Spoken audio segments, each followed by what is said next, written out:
do Pai, do Filho e do Espírito Santo. Amém.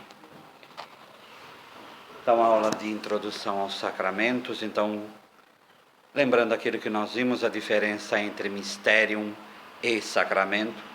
Mysterium é uma palavra grega que se efetiva no latim por sacramento. Mysterium enfatizando muito mais aquilo que é a essência de Deus que se manifesta, e o sacramento referencia muito mais a dimensão simbolizante do sacramento, e que aí se refere ao mistério. E aí a reflexão teológica ela vai seguir pelos séculos. E em primeiro lugar os padres gregos. Aí no item 312 da página 179, o amplo espectro de significado que mostramos sugere procurar a reflexão teológica dos padres da Igreja, não tanto na discussão do conceito de sacramento, e sim, mas na análise do sacramento separadamente. Para isso, entram em cogitação especialmente o batismo e a Eucaristia, por serem testemunhados preferencialmente. Então, padres gregos, o pensamento de quase todos os padres da Igreja gregos se move no horizonte da compreensão do símbolo real. Ser humano e mundo são interpretados de tal maneira que a realidade é símbolo de outra realidade e de uma realidade superior. No entanto, não símbolo apenas no sentido de se enxergar uma semelhança e estabelecer uma relação, mas símbolo no sentido de realidade superior se expressar na inferior, de estar presente nela e atuar por meio dela, ainda que numa forma deficiente e atenuada. É isso daqui que depois, lá na frente, vai dar no ex opere operato. Então, o símbolo não é somente relação, não é somente lembrar de uma realidade superior. Não é somente ponte, mas é mais do que isso, é trazer a realidade a outra realidade. Por isso, é significante que se refere a outro significante. Não é um significante que remete a um significado. Não é somente uma ideia que se refere, mas é uma realidade que remete a outra realidade. Por isso os padres gregos vão falar de símbolo real.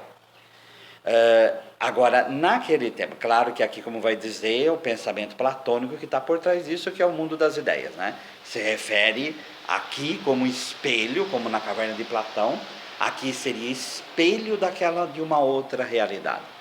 Mas dá para explicar muito bem essa questão do símbolo, que é uma realidade que remete a outra realidade. Agora, invertendo o pensamento. O símbolo também no pensamento dos padres gregos é essa realidade superior que se manifesta. Por isso até a questão da epifania. É uma realidade superior que se manifesta dentro da nossa realidade.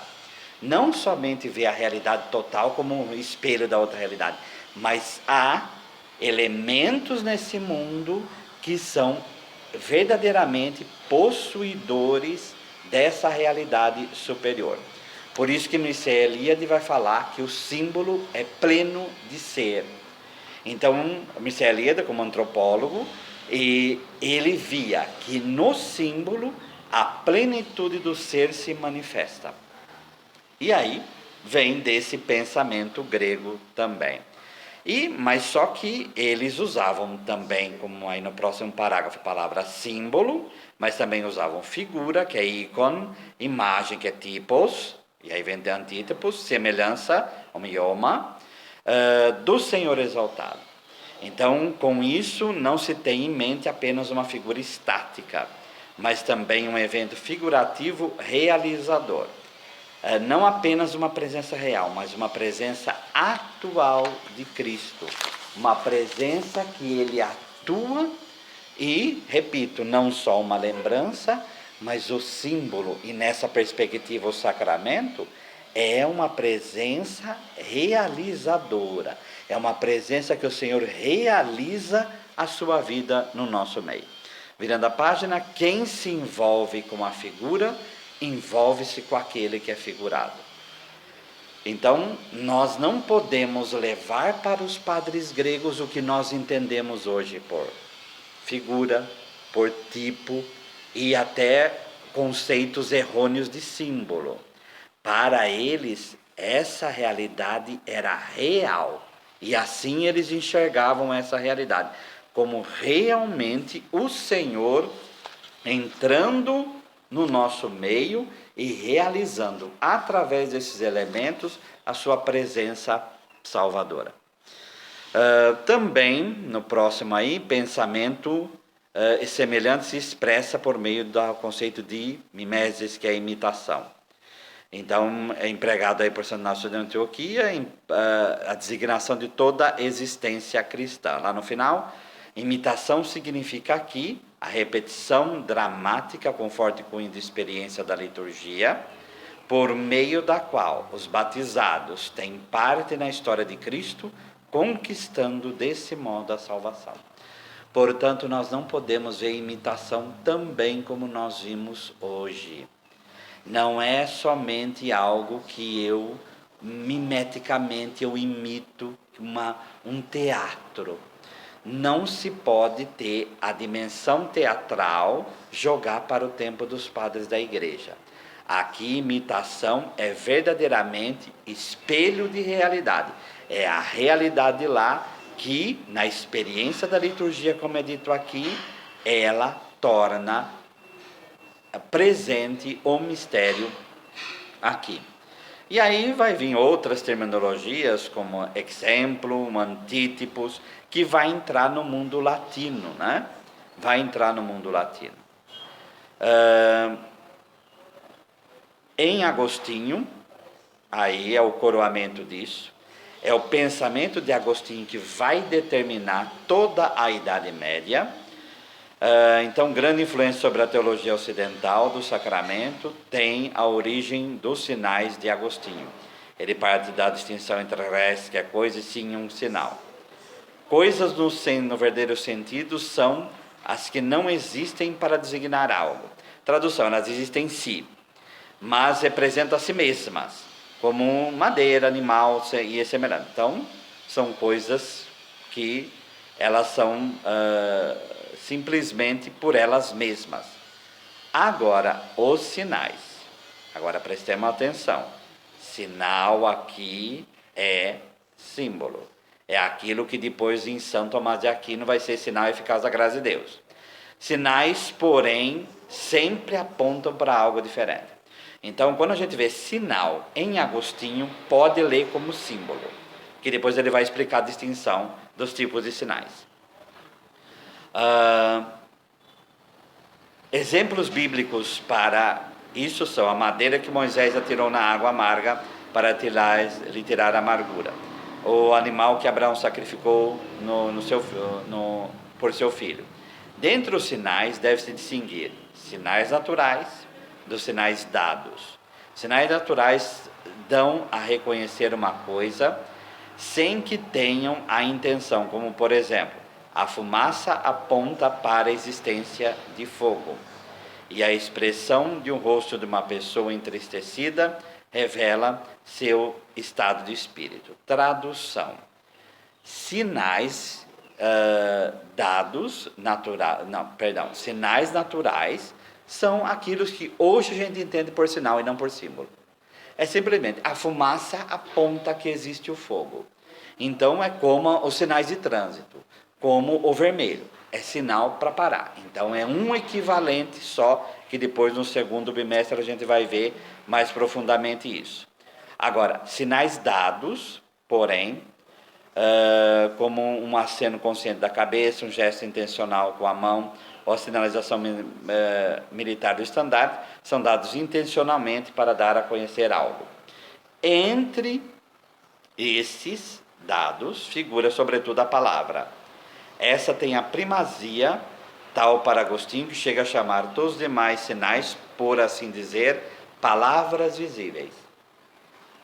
As palavras são símbolos, elas representam alguma coisa. Então, essas palavras visíveis são uma linguagem do próprio Deus presente na nossa vida e na nossa história. Como transferir isso tudo para sacramentos? Então, os sacramentos são sinais dados. São sinais, são denominados sinais sagrados, sinha sacra, porque apontam para uma realidade sagrada, uma realidade santa, uma realidade totalmente outra. Por meio das coisas visíveis, a pessoa crente é conduzida às realidades invisíveis. A água do batismo toca o corpo e lava o coração. O sinal decisivo, porém, é a palavra. Tira a palavra que a água, senão simplesmente água. A palavra se agrega ao elemento e ele se torna sacramento. Assim, o sacramento é como uma palavra visível. Então vamos entender isso. Todo sinal como a água, ele é amplo. Como símbolo que a água é, ela remete a várias realidades. Então ela remete à vida, porque nos sacia a sede. Ela remete à vida, porque ela sustenta a terra e dá vida às plantas. Ela remete à morte, como nós vemos nas tragédias. Ela mata, porque ela pode realmente levar o ser humano e matá-lo. Então, como símbolo, a água é morte e vida. O que a palavra faz? A palavra, ela conduz, a palavra determina o símbolo da água. Então, em Jesus Cristo, ela é morte e vida também, só que determinada. Então, conforme Romanos 6, ela é morte, morrer em Cristo para ressuscitar com Ele. Por outro lado, a água é vida, porque ela dá vida às pessoas e, no caso, ela se torna símbolo da vida nova em Cristo Jesus. Então, se nós vamos ver o símbolo da água, desde o dilúvio, mas matou, mas para dar uma humanidade nova. Por isso, o número 8 pessoas, vai dizer a primeira carta de Pedro, capítulo 3, esse 8 simboliza essa recriação. Então, a palavra, ela determina que tipo de ação, de vida e morte, que a água vai trazer. Como no Êxodo. Então, a água, ela mata, mas ela conduz a vida da terra prometida. Então, é assim, se torna a palavra visível, porque aquele símbolo, ele fala de uma realidade invisível, que é Deus, que nós não vemos, e que falou na revelação. Tá? A elevada posição que compete à palavra, porém, não tem apenas fundamentação fenomenológica, numa teoria geral de sinais, mas também teológica. A palavra sacramental é palavra da fé da igreja, palavra extraída da Bíblia, em última análise, palavra de Cristo, daí tem seu poder. Portanto, não é o agente que dá o sentido ao símbolo, mas é a igreja, como herdeira de Cristo, como herdeira da Sagrada Escritura, como herdeira da revelação, é ela que demonstra qual é a palavra, como é a palavra que determina o símbolo e que dá verdadeiramente sentido àquela realidade maior.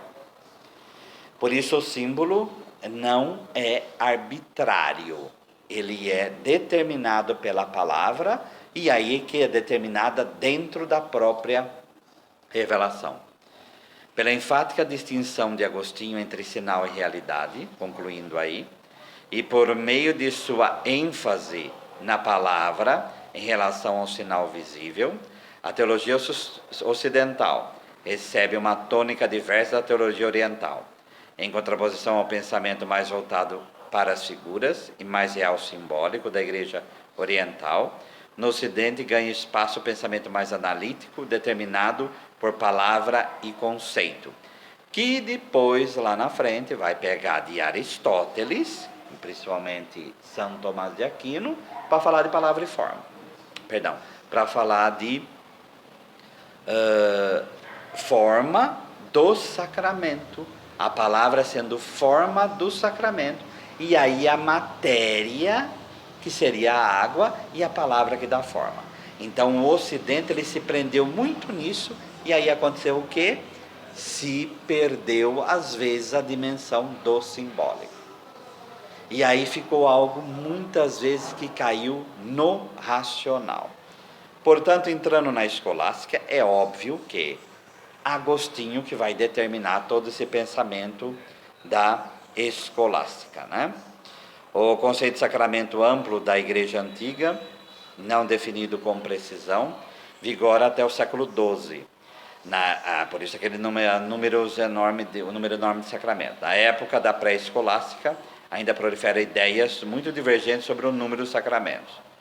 Os bispos Fulberto de Chartres, Bruno de Würzburg, admitem somente 2, batismo e eucaristia, enquanto São Bernardo admite 10, entre eles o lava-pés. E São Pedro Damião quer 12, inclusive a unção do rei. Então,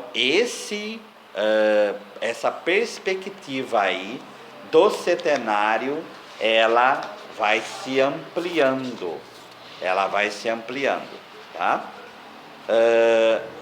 E aí vem a determinação do setenário. Tá? Quem?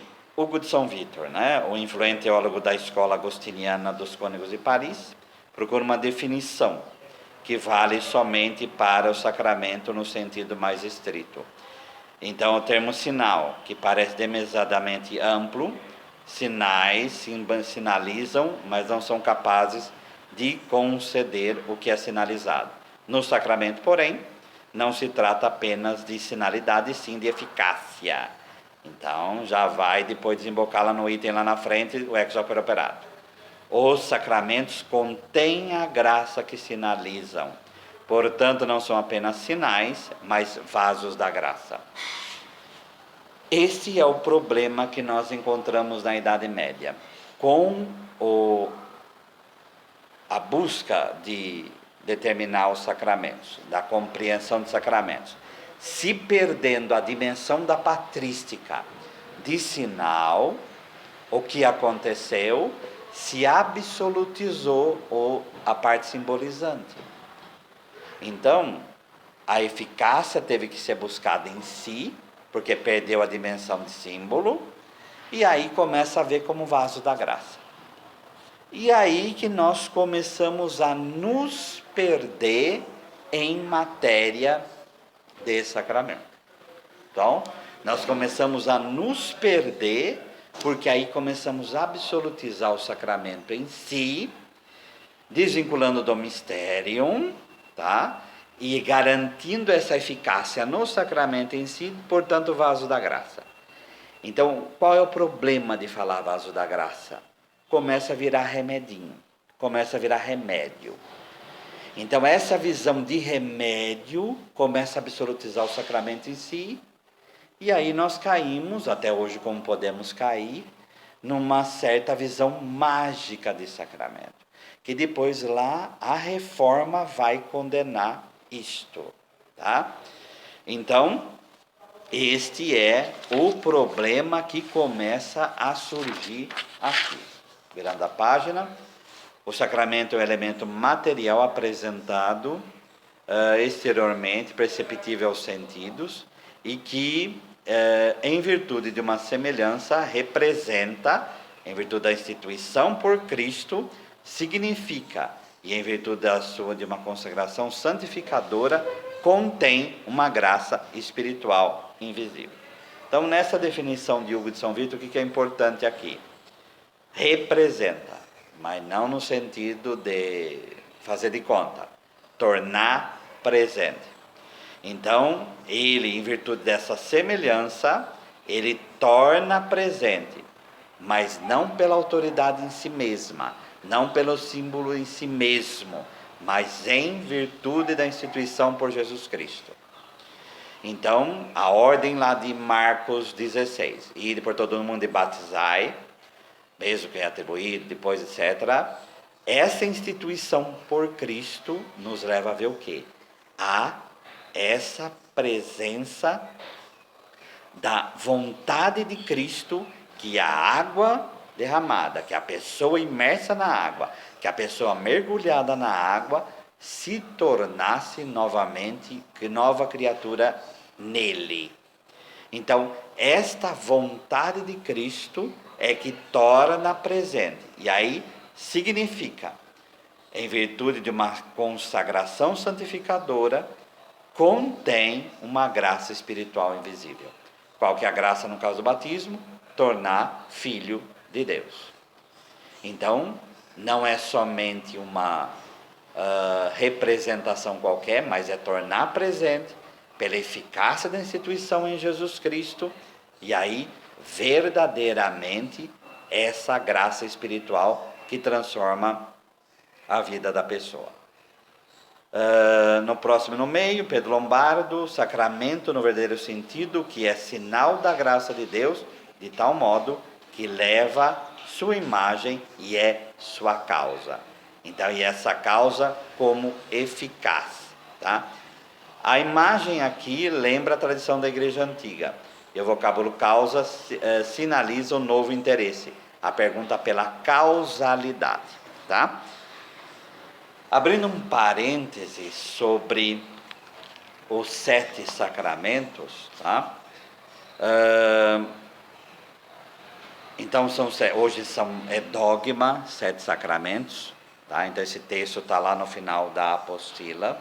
É que aqui vem o assunto, então é bom que nós nos tornemos para lá antes de continuar. O 7, como a gente já falou em outra aula, está presente, é um dos numerais presentes na Sagrada Escritura. Ele, conforme Gênesis 1, final, e o Gênesis 2 no início, é a criação que atinge a perfeição em Deus, tá? Então, essa perfeição em Deus, que a criação imersa na divindade, afinal de contas é isso que o sacramento quer dizer. São Leão Magno vai dizer: o que era visível em Cristo passou para os sacramentos da igreja. Então, é essa visibilidade que Jesus como sacramento do Pai, essa visibilidade vem para os sacramentos. Tudo aquilo que era salvífico em Jesus Cristo vem para os sacramentos, tá? Desde Justino, o batismo se tornou então condição de acesso à Eucaristia, tá? A confirmação é sempre tida como sacramento desde as origens, aquilo que nós já vimos na outra aula. A reconciliação é fundamental para a vivência cristã, toda aquela disputa no início, se quem era batizado necessitaria, depois foi se discernindo que haveria esse sacramento. Os outros 3 sacramentos comportam o setenário, ordem, matrimônio e unção, vão se constituindo historicamente a partir da caminhada da igreja, sempre no intento de cumprir aí a vontade do Senhor. Aqui vem todo aquele... Trento consagrou a definição do setenário, porém a enumeração do setenário já se encontra em 1208 na profissão de fé prescrita aos valdenses. Então, em toda aquela numerosos sacramentos que nós vimos, uns achando mais, outros achando menos, foi se encaminhando para a determinação dos 7. O texto de Pedro Lombardo é enxuto e não tem uma palavra sobre a razão de serem 7 sacramentos. Para ele parecia evidente. Por quê? Porque o 7 está dentro da revelação. Então, para ele seria natural que fosse 7 sacramentos. E aí vem todo o termo de grego para sacramento que nós já vimos, tá? Para o de São Vítor, a água benta, a imposição das cinzas, a bênção de ramos, o círio, como também o toque das campainhas, as cortinas que separam o clérigo dos fiéis, são sacramentos. Então, o que vai ser a definição hoje de sacramental. Então, o sacramento sacramental, Deus está agindo. O problema, como vai ser dito aqui, é como ele age. E qual é a palavra que vai definir um do outro? Eficácia. No sacramento há esta garantia da eficácia da ação de Jesus Cristo, enquanto no sacramental, aí pelo poder da igreja. Então, essa garantia que ultrapassa aquilo que é a pessoa do ministro, conforme lá do combate contra os donatistas de Santo Agostinho. Não importa a santidade do ministro, a eficácia está em si. A eficácia está dentro do próprio sacramento. Por isso, lá no final, o 7 é o símbolo da perfeição, porque é formado aí por 2 números perfeitos, ou 3 ou 4. Mas eu creio que o 7 é perfeito em si. Não precisa nem fazer esse tipo de soma. 7 dias das semanas, vezes 4 vai dar um mês, que é o mês lunar, né? Então o 7 já está presente dentro da própria natureza, e aí ele adentra como símbolo daí da própria revelação. Vai dar também, como Santo Agostinho vai falar, virando a página, são 7 virtudes, 7 dons, 7 bem-aventuranças e etc. Tá? Então, é daí que vem essa noção do 7, e que o Concílio de Trento, perante o combate que a Reforma fez, vai determinar, e agora dogmaticamente determinado, que são 7 sacramentos. Mas o próprio 7, como nós vemos aí, ele é símbolo. Voltando ao nosso texto, lá na página 182, diante de tudo isso, lembrar que a distinção vai ser entre sacramento e sacramental, a eficácia. Uma distinção importante é a causa da graça. Inicialmente, o conceito causa é aceito somente com hesitação e empregado de forma modificada. Falam contra ele a preocupação teológica de que a soberania de Deus sofreria restrição quando se fala da influência causal de sua graça. E o problema antropológico, como coisas materiais, os elementos do rito, poderiam atuar algo espiritual, a alma do ser humano. Por trás de todo esse processo, há disputas heréticas, há muita coisa difícil que aconteceu na história da igreja. Pensemos num gnóstico pensando na causa da graça com relação aos sacramentos. Se a gnose não aceita que o material pode causar graça, imagine um gnóstico vendo os sacramentos. Então é impossível o material causar graça, nesse princípio gnóstico, né? Por isso, a Summa Calenensis, a obra conjunta de teólogos franciscanos primitivos, de 1835, ensina um efeito dispositivo. O sacramento efetuaria certa disposição, ou seja, um efeito na alma que ainda não seria a própria graça, mas prepararia para a graça. Então, essa escola veria que o sacramento não causaria a graça em si, mas causaria a disposição para a graça. São Boaventura vai rejeitar expressamente a ideia de um princípio causal do sacramento, pois a graça seria infundida unicamente por Deus, e Deus não teria vinculado seu poder aos sacramentos. As palavras vaso e causa deveriam ser entendidas somente no sentido de que, em virtude de uma ordem divina, a graça teria que ser recebida nos sacramentos através deles. O fato de ser, o fato desse modo de acontecer a cura não deve em força da própria do sacramento, mas unicamente por ordem de Deus. Ou como diz São Boaventura no comentário às sentenças, a promessa divina, firmada como por um pacto, ex quando pactionis, de atuar por seu poder toda vez que o sacramento é recebido. Essa interpretação se denomina a teoria do condicionamento, a teoria do pacto, na história dos dogmas. Então, a graça age em si. Então, a missão do sacramento ou é dispor, ou é fazer lembrança a esse pacto, referenciar esse pacto, mas em si. em si, o sacramento não causaria a graça. No comentário, então, de São Boaventura, a teoria da causalidade dispositiva, a teoria do pacto, depois dá a entender que ele, como breviloquium, prefere a segunda, mas não se considera em condições de decidir-se definitivamente por uma das teorias. E declara uma linguagem racional exata como imprópria desse contexto. Quando falamos de coisas maravilhosas, não devemos agarrar-nos firmemente à razão. E aí vem São Tomás de Aquino. Então saímos da escola franciscana e vamos para a escola dominicana.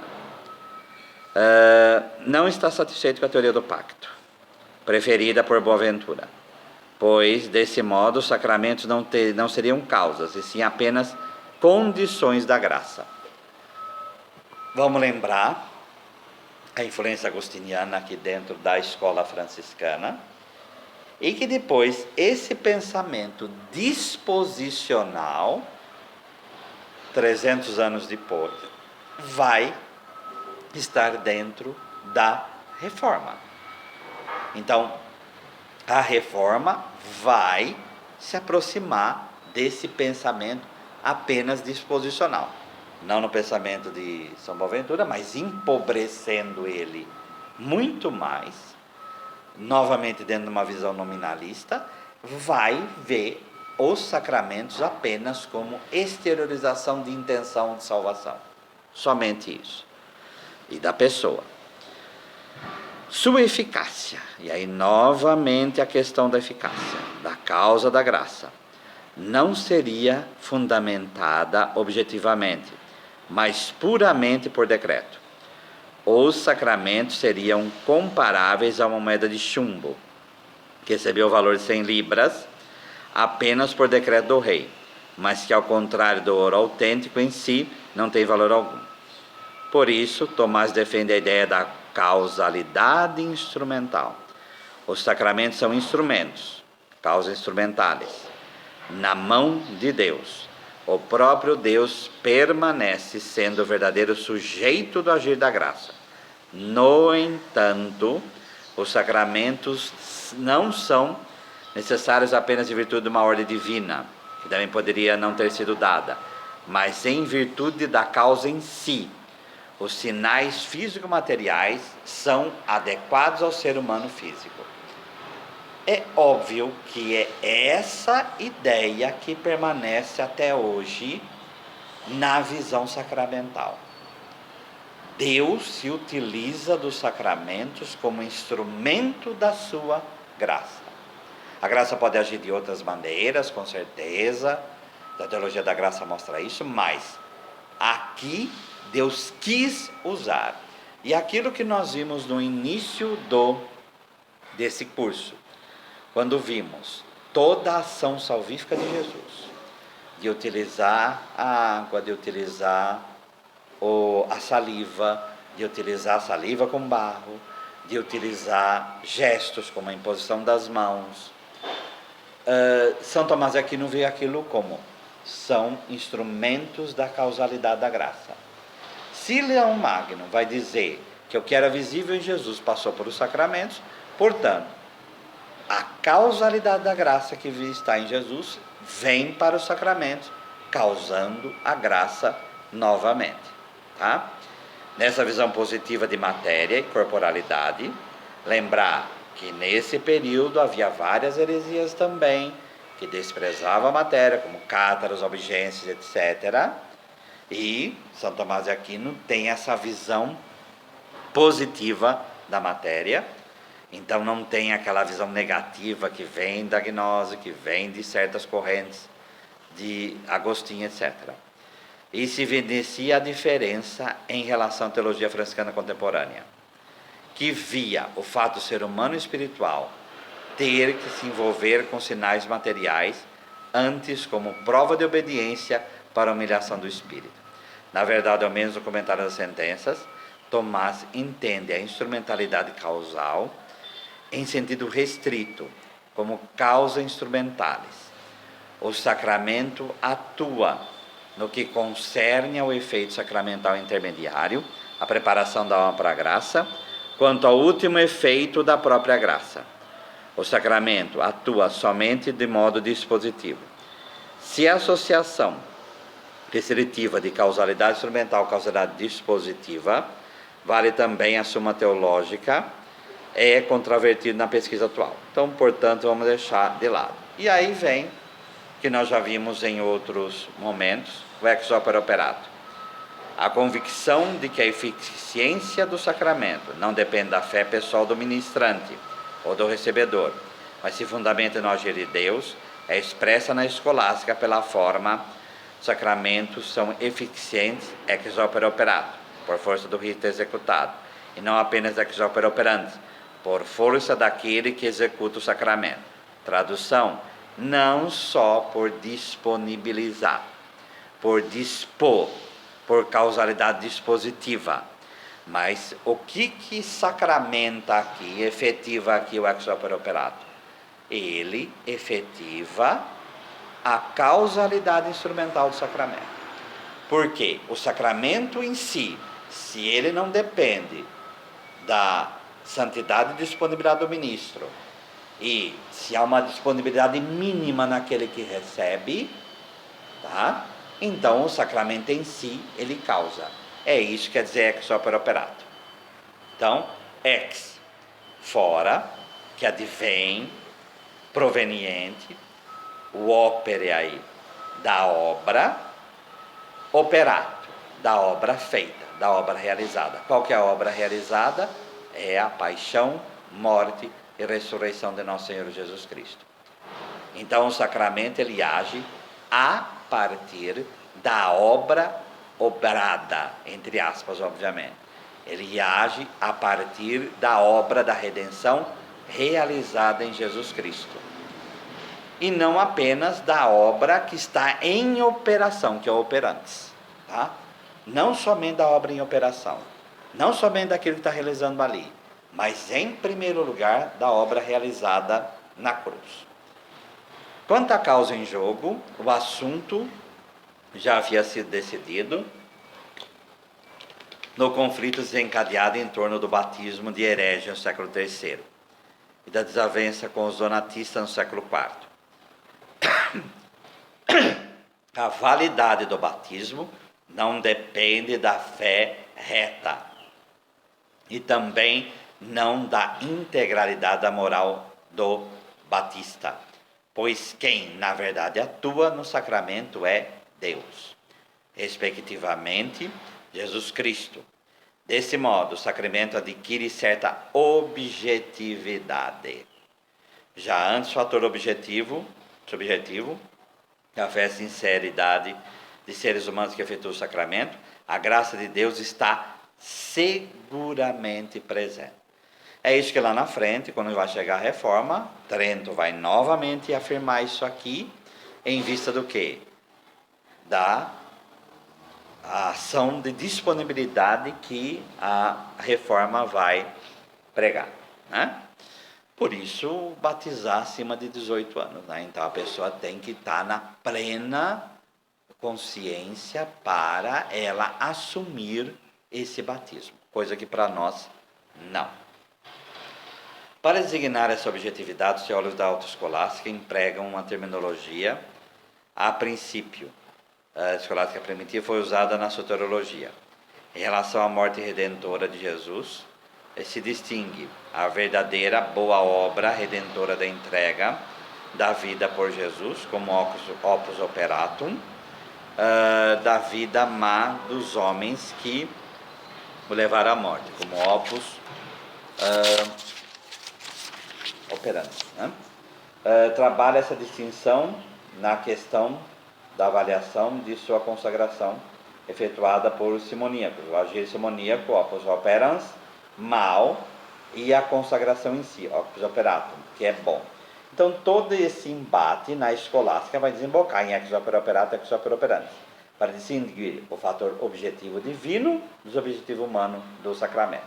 Então, o ex opere operatum é o objetivo divino, é Deus agindo. Ex opere operandi é a disposição da pessoa que vai estar lá na Sacrosanto Concilium 14, é a disposição do fiel, a disposição pessoal em receber os sacramentos. É nisso, novamente, que se desloca o enfoque, caso opus operans, que se tem inicialmente em vista o ministro do sacramento. Tá? Essa controvérsia, em controvérsia posteriores, aí vem aquele texto, aquilo que eu falei da reforma, a fórmula que opera operato deixa margem suspeita de que a teologia sacramental da escolástica estaria determinada por um ritualismo mágico. Então, o argumento luterano vai ser exatamente esse. A Igreja Católica, ela caiu na magia ou até na idolatria ao afirmar essa garantia da graça.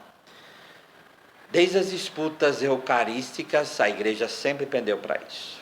Então, em qualquer dúvida, garantir o quê?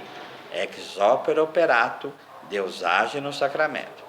Qual a consequência disso? A consequência foi, muitas vezes, tratar como vaso da graça, tratar como a eficiência em si, e realmente pode cair.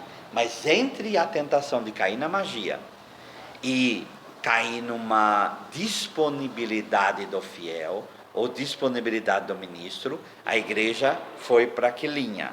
De garantir que a graça aconteça. Ex opere operato. Tá?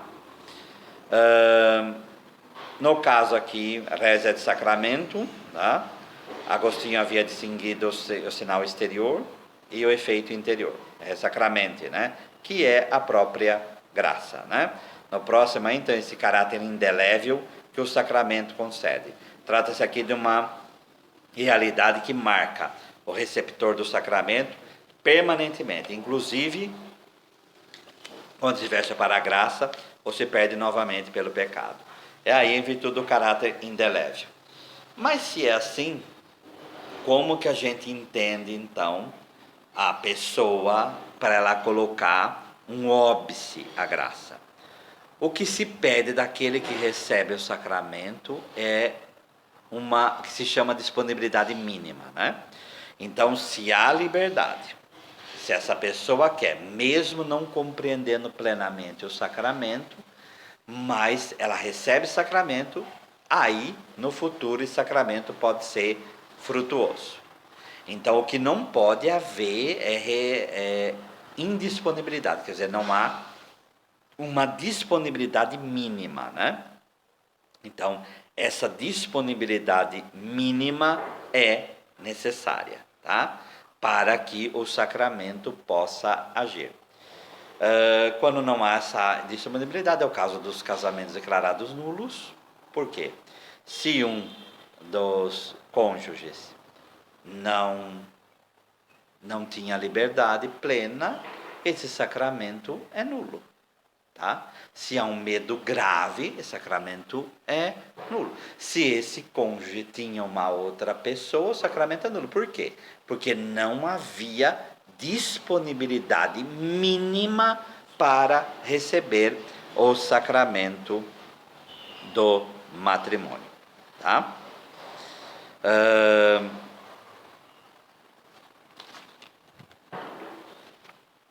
Matéria sacramente e forma sacramente, no número 2.5.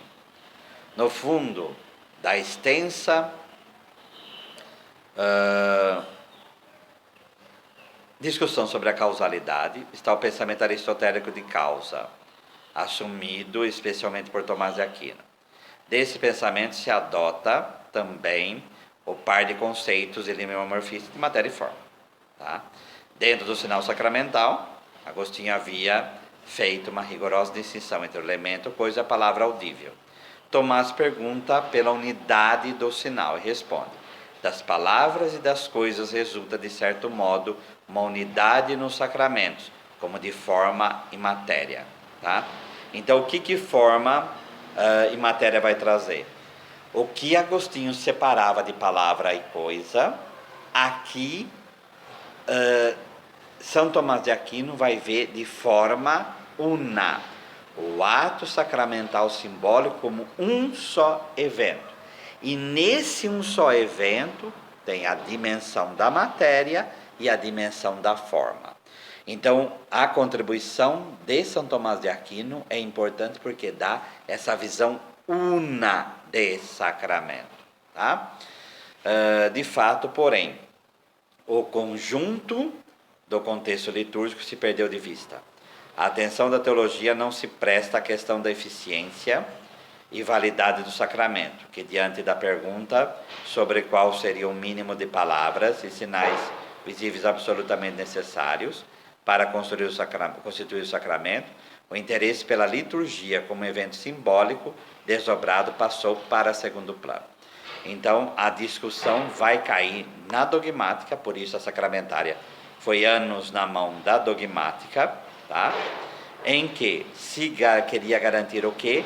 A dimensão da validade sacramental.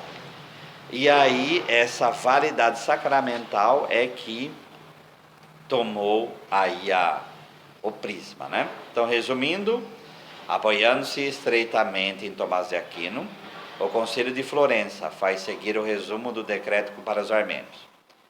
Então, 1438 e 1445. O que é importante aqui? Tudo isso que é essa teologia toda vai se concentrar nesse decreto. Há 7 sacramentos da nova aliança. Então, batismo, confirmação, eucaristia, penitência, unção dos enfermos, ordem e matrimônio. Então, nada de falar que foi o Concílio de Trento. Não. Essa teologia já existia. O que Trento fez foi dogmatizar em vista da contestação da reforma. Mas há muitos anos e séculos aí já vinha os 7 sacramentos. Eles se distinguem muito dos sacramentos da antiga aliança, pois esses não efetuavam a graça. Então reparem que, de novo, na distinção para falar sacramento está a causalidade da graça. Eles efetuam, eles realizam a graça, mas apenas indicavam um dia a graça seria dada pelo sofrimento de Cristo. Esses nossos sacramentos, porém, contêm a graça e a conferem àqueles que recebem dignamente. Então, esse receber dignamente é ter o mínimo de disposição para receber.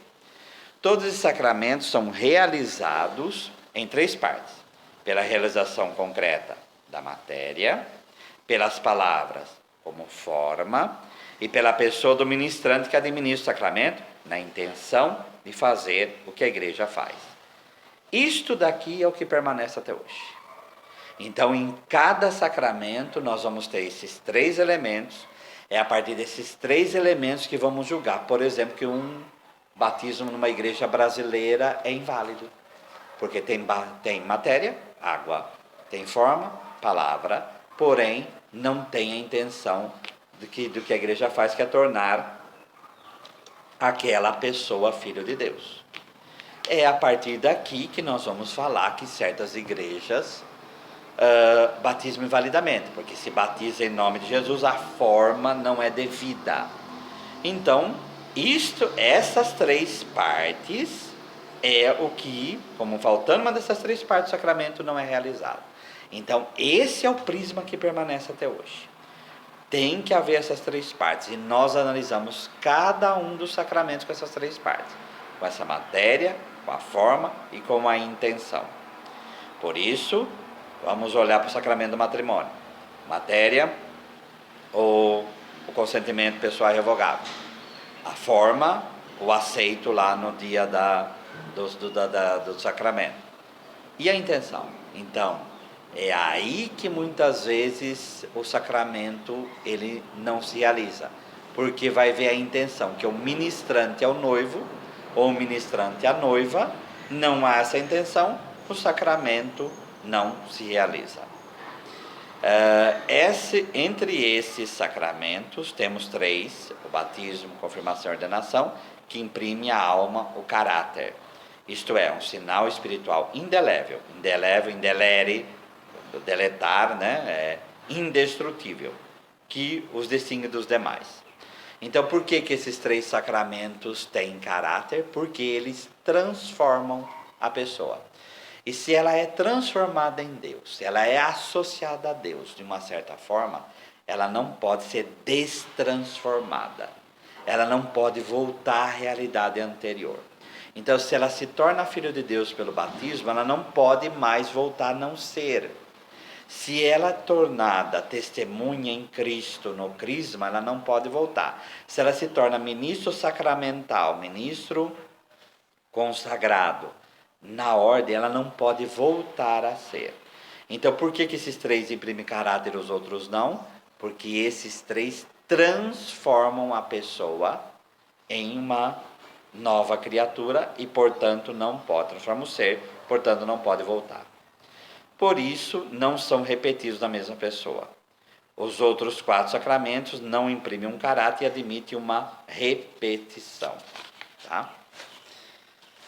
Na época da Reforma, né?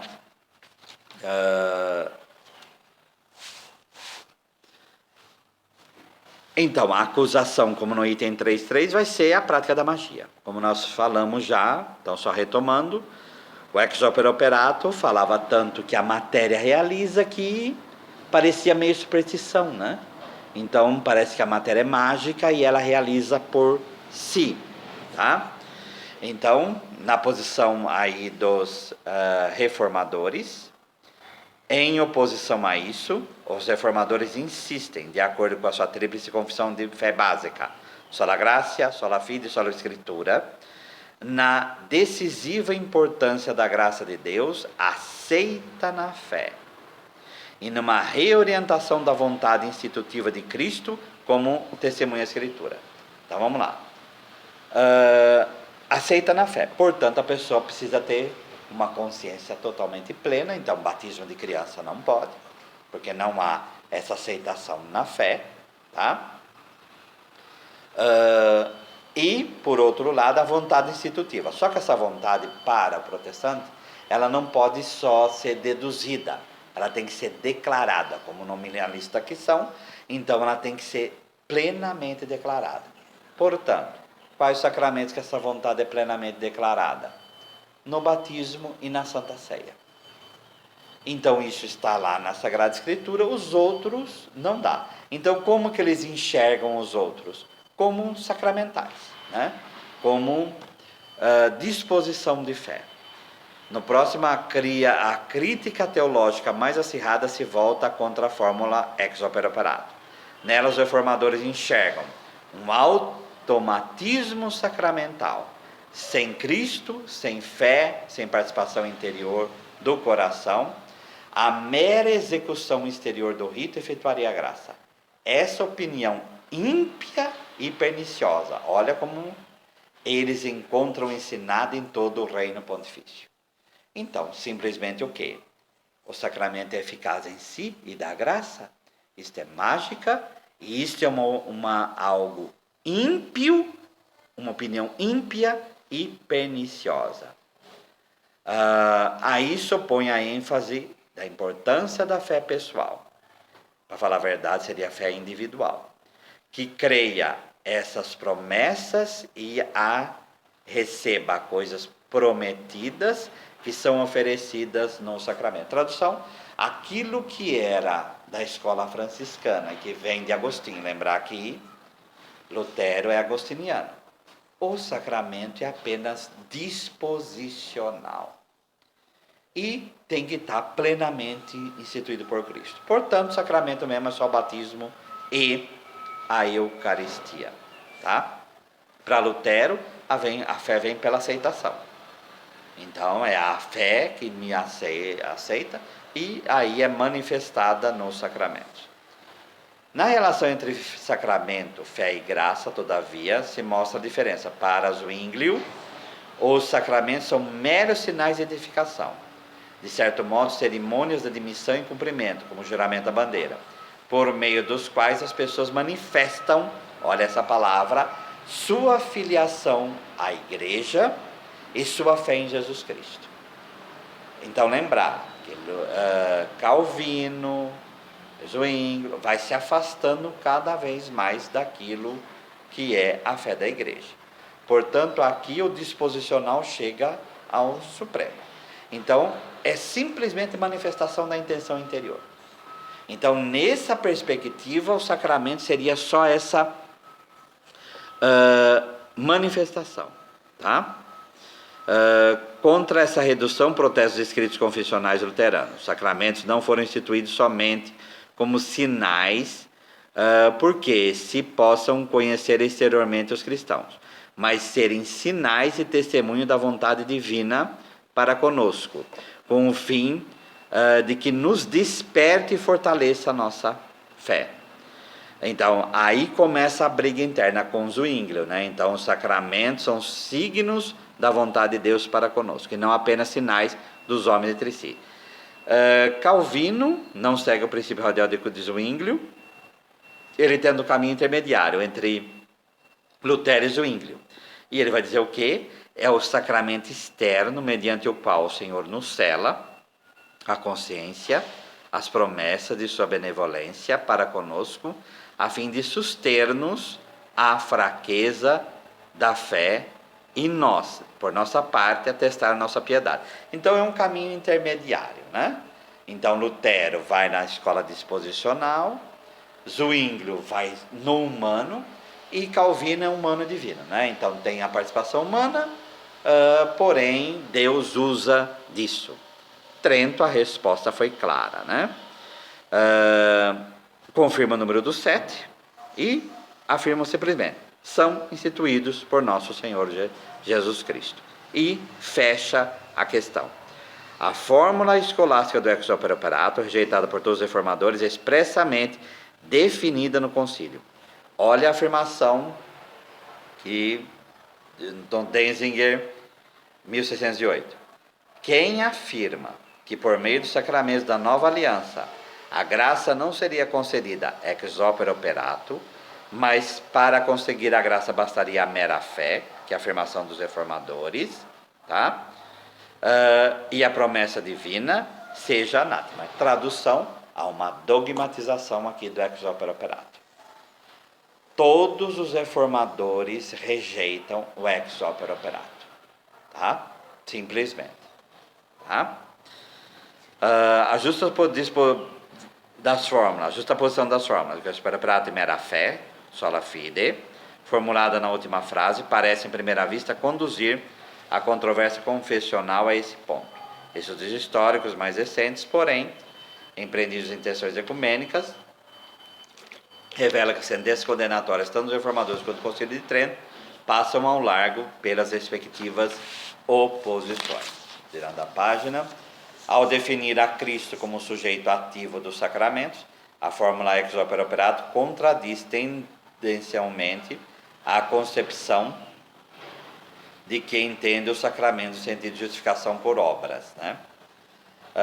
No próximo, enquanto os teólogos romanos partiam de um conceito de fé mais restrito, fé considerada como verdadeiro, os reformadores definiam um conceito de fides, segundo a qual a recepção incluía a transformação da existência, que a tradição católica designou especificamente o conceito de gratia gratum faciens, graça santificadora. O protestante vai ver a graça, como nós já vimos em outra oportunidade, como capa, né? Então, enquanto o mundo católico vai ver a graça como transformadora do ser humano e santificadora aqui, o protestante vai falar o quê? O ser humano é sempre pecador e a graça é uma capa, mas a transformação só vai ser depois da morte. Então, nós já vemos santidade aqui e transformação de santidade aqui, criar em mim um coração que seja puro, como o Salmo 50. O mundo protestante não, né? O mundo protestante vai ser Romano 3,23. Todos os pecados são privados da glória de Deus e aí a graça vem para suprir isso. A compreensão medieval de instituição por Jesus Cristo é mais abrangente do que a moderna, cunhada por fatores históricos. Para ela, os sacramentos foram colocados em vigor pela obra salvífica de Cristo na cruz e ressurreição e concessão do Espírito em envio dos apóstolos. Institutio, nesse sentido, encerra, portanto, o desenvolvimento pós-pascal da vida sacramental da Igreja, sendo que, fundamentalmente, não se faz diferença entre instituição por Cristo e ação do Espírito Santo na igreja. Enquanto o mundo protestante vai olhar só para Cristo e de forma nominalista legal, aquilo que foi promulgado e externamente promulgado, a Igreja Católica, vendo a obra lucana como o Evangelho e a ação do Espírito Santo na igreja, que aí vem, por exemplo, Atos 8, como no sacramento do Crisma, e vê que a ação do Espírito Santo também é institucionalizante.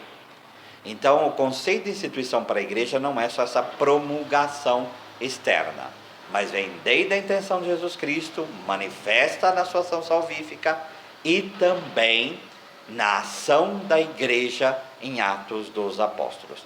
Então é uma visão mais larga de instituição do que o mundo protestante.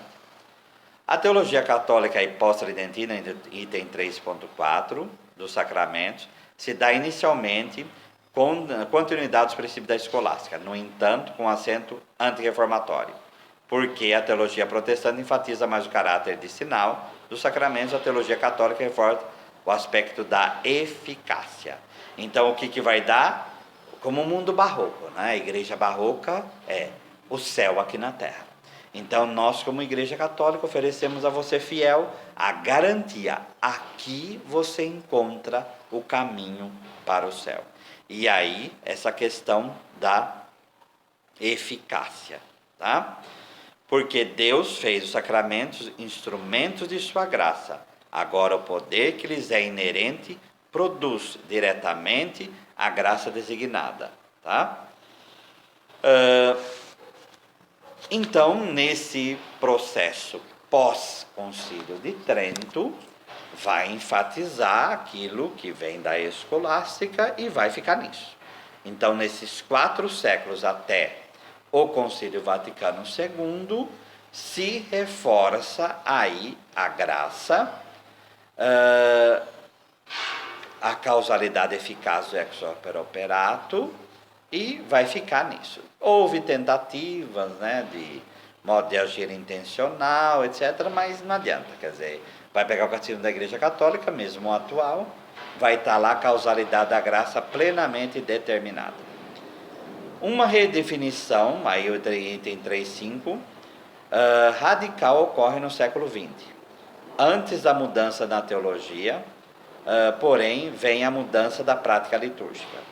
O movimento litúrgico redescobre, apoiado por uma nova consciência de igreja, o fundamental caráter comunitário e a essencial sinalidade do sacramento.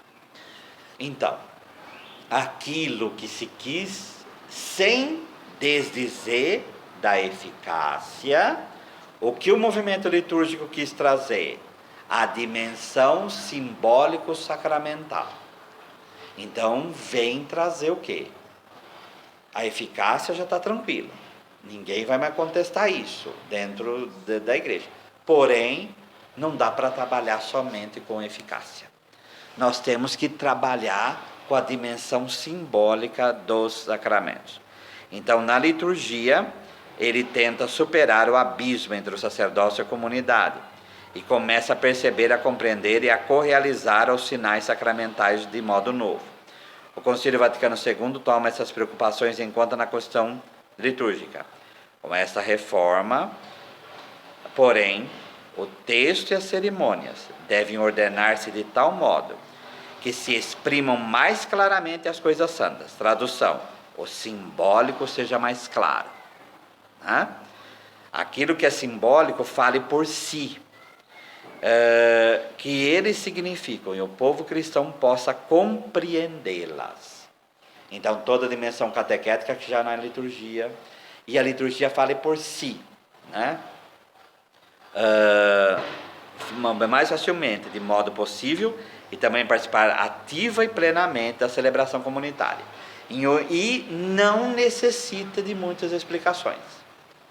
Então, na própria reforma da ordenação vai falar isso, que o rito fale por si e não necessite de muitas explicações. Então, garantindo o ex opere operato. Não vamos mexer nisso. Porém, a dimensão simbólica precisa ser valorizada. Para quê? Para que o fiel possa participar mais consciente, mais plenamente, mais frutuosamente da liturgia. Por isso, vamos nos preocupar sim com o ex opere operantes. Então, tem que a preocupação com o ex opere operato? Sim, mas agora temos que nos preocupar também com o ex opere operantes, com a disposição do fiel, conforme Sacrosanto Concílio 11, 12, 13, 14. A teologia contemporânea é inspirada por esse movimento de renovação, surgindo na base e posteriormente adotando oficialmente pela Igreja.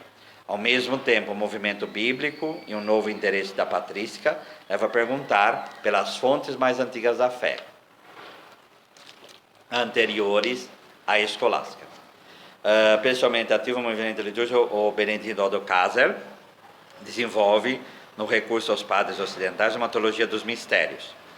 Modelo de compreensão para a teologia são os antigos cultos dos mistérios pagãos, nos quais, na participação lúdica dos próprios mistérios, da participação dramático-teatral, do evento simbólico cultico, e o iniciado ganha simultaneamente parte na vida divina litúrgica. Esta é, para Kaser, a chave da compreensão da liturgia da Igreja Antiga. A partir do princípio também pretende renovar a prática sacramental e a teologia dos sacramentos da época. O que ele traz de novo? Vamos lembrar a história?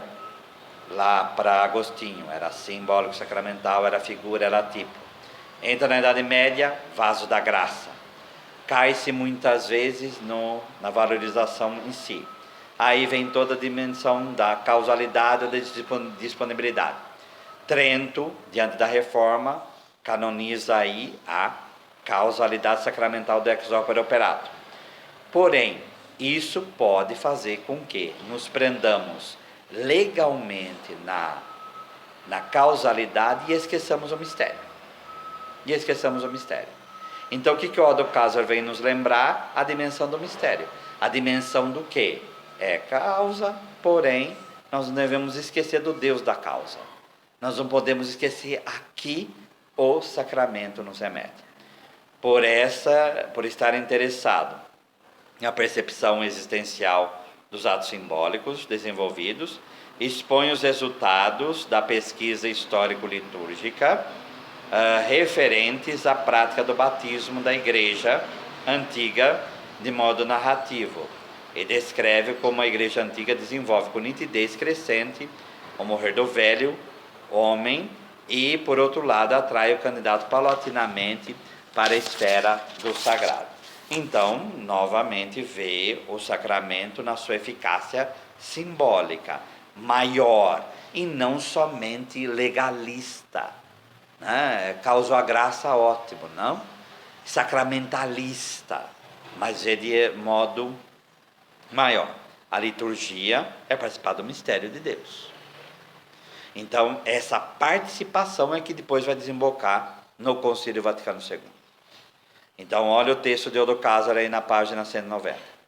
Liturgia é ato lúdico-dramático, que ele vai falar de brincar na face de Deus, como a sabedoria em Provérbios 23. Não, porém, espetáculo para espectadores estranhos, e sim eventos lúdicos que envolvem os próprios participantes e os transformam. O que o lúdico vem trazer? Não é uma participação só racional, não é uma participação só legal, não é uma participação burocrática, não é obter um vaso de remédio, um vaso da graça, mas é verdadeiramente participar da divindade, é verdadeiramente entrar em comunhão com Deus, é verdadeiramente participar da vida divina. Porque o ato lúdico ele não envolve só o racional. O ato lúdico vai envolver o racional, vai envolver o sentimento, vai envolver a dimensão espiritual do ser humano. O sacramento é eficaz justamente porque é sinal, símbolo, e pelo fato de ser sinal. O sinal é eficiente, portanto, o símbolo, todavia, abrange mais do que um mínimo de elementos rituais. que a dogmática da escolástica considerava o teologicamente decisivo no sacramento. O sinal sacramental é ato dinâmico, evento dramático, figurativo no qual, se possível, todos os celebrantes devem ser envolvidos. Por isso o termo participação, pois a vivência é elemento essencial do sacramento. Tanto para a intensidade do conviver, como a perfeição da expressão simbólica. É necessária a participação. Também a participação exterior do ato litúrgico. Do meio da graça para o evento simbólico.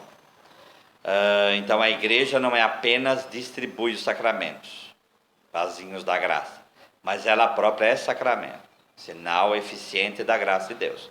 É todo o conceito de igreja como sacramento que está no Concílio Vaticano II. Então vamos lembrar do esqueminha que nós fizemos no início lá do curso. Jesus é sacramento do Pai, ele, na ação do Espírito, se torna a manifestação plena do Pai. O Pai está nele e ele no Pai, João 17. A igreja, ela é sacramento de Cristo, como seu corpo, conforme 1 Coríntios 12.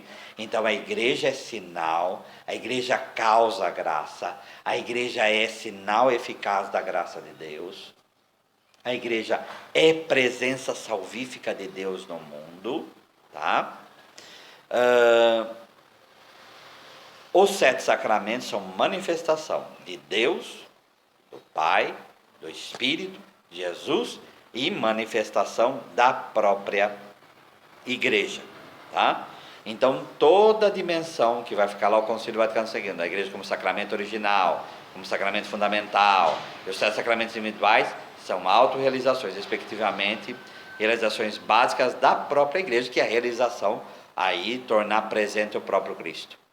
O diálogo ecumênico inspirou a teologia católica a repensar a relação de palavra e sacramento. Somente por essa ocasião se começou também o lado católico a elaborar uma teologia da palavra. Então vê a palavra também na sua dimensão sacramental. A palavra também realiza, né? Em tempos mais recentes, o termo símbolo se tornou o conceito fundamental da doutrina dos sacramentos de muitos teólogos católicos. Por isso o símbolo, por qual a importância da dimensão do símbolo?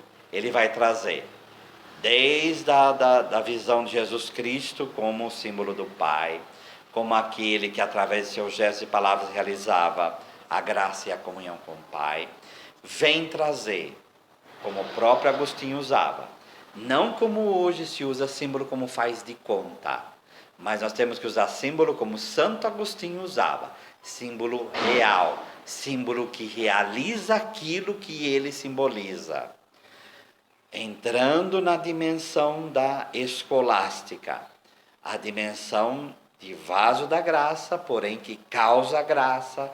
Então o símbolo traz essa eficácia, traz o ex opere operato, mas não se restringe só ao legal, vem mostrar a dimensão maior de união com Deus.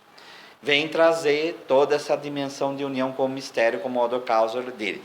Então o conceito de símbolo vem trazer tudo isso. Nas próximas reflexões, nós vamos ver, olha, o item 4.1, sinal realizador, símbolo real. Então aí nós vamos trazer toda essa aí na dimensão da reflexão dogmática, tá? O Senhor nos abençoe, nos livre de todo mal e nos conduza à vida eterna. Amém.